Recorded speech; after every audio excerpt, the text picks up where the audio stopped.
Hello, this is Wes Bridle, and this is another Kingdom Calling Economic Update. This is the second in a hopefully two-part series. I'm going to try to knock all of this out in this one video here. We're going to talk about hyperinflationary points as well as some crazy stuff that happened in the gold market and what happened after that gold hearing at the CFTC a week ago that we mentioned in the last gold video. Again, all of this is an update to the Coming Storm video, so if you have not seen that, I highly recommend you click on the link near this because that'll take you to a place you can watch the video for free online, and it'll give you full context about what's going on in our economy. This is just an update about what's happened in the last week, along with the last video I shot. Some major things are happening, and so it actually takes a considerable amount of time just to update you. But to step back and get a full context, it's really important for you to take care of yourself and your family.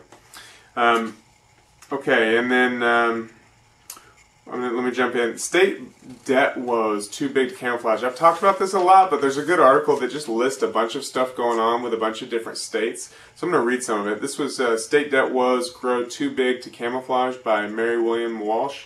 And again, I always tweet these. My Twitter name is Wes Bridle, W-E-S-B-R-I-D-E-L, to read any of the articles that I'm referencing.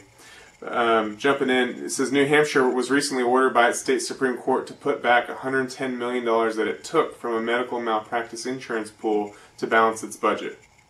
Colorado tried so far unsuccessfully to grab a $500 million surplus from Pinnacle Assurance, a state workers' compensation insurer that was privatized in 2002. So these are states desperate to balance their budget, just grabbing money from any pocket that they can.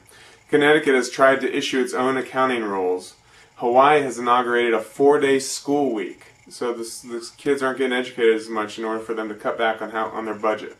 California has accelerated its corporate income tax this year, making companies pay 70% of their 2010 taxes by June 15th. Makes it hard to do business if you're a businessman in California. Many states have balanced their budget with federal health care dollars that Congress has not yet appropriated. California's state debt, the value of all its bonds outstanding, looks manageable at just 8% of its total economy. But California has big unstated debts too. If the fair value of the shortfall in California's big pension fund, for instance, the state's debt burden more than quadruples to 37% of its economic output, according to one calculation. It says that the smaller states even have bigger problems. Rhode Island, if it were to go by Eurozone's rules, would be kicked out of the euro. Their debt is more than 60% because of the big debt and not that many people, not that much economy in that country, in that state. So now the bond markets so far haven't caught on to this. The bond markets are still giving them pretty good ratings. The last state to actually default was Arkansas in the Great Depression. But if you look at what most of these states' problems, they have massive problems. And it's the federal government could easily bail out one of them, but once one of them wants a bailout, well, all these states are going to want bailouts. And most of these states have huge pension problems where they've promised things to retirees, but they don't have the money to pay them. So there's massive problems coming down for the states and different municipalities. So jumping on, island banks need $43 billion to be a bailout, and their governments are already running an 11.7% deficit. So this is a massive problem, again, worldwide. And the more they get infected, the more people are going to look at us and say, wait a minute, we shouldn't be lending money to the U.S. government either.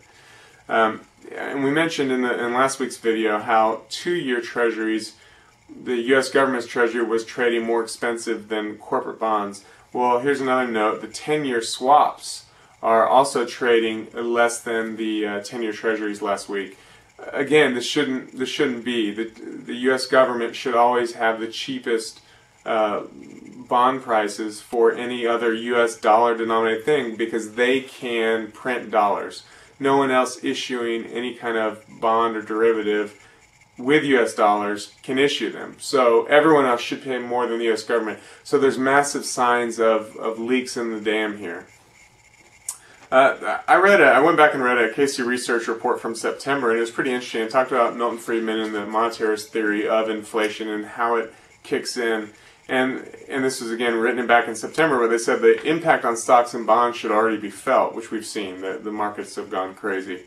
The peak economic activity would be seen between the middle of 2010 and middle of 2011, so we're coming up on that time, and that peak inflation would be seen between the middle of 2011 and the end of 2012. Well, since this report, the government's continued its printing, which just accentuates this, but we're coming on this time. Now, peak inflation, according to this, we won't really feel until a little more than a year out. However, looking at more recent data, ISM manufacturing numbers, first of all, this is good news, blew away expectations at 59.6, so it's 8 months in a row that this number has looked like it's improving. But if you look deeper in the numbers, the price index was up 8 points. So 17 industries that they looked at had prices that they're paying increase. 0 industries have prices decrease. So this is a massive sign of inflation already, and usually this is well correlated with a producer price index. That's one of the first signs of inflation. So there's a good chance producer price index, or PPI, is going to be going up.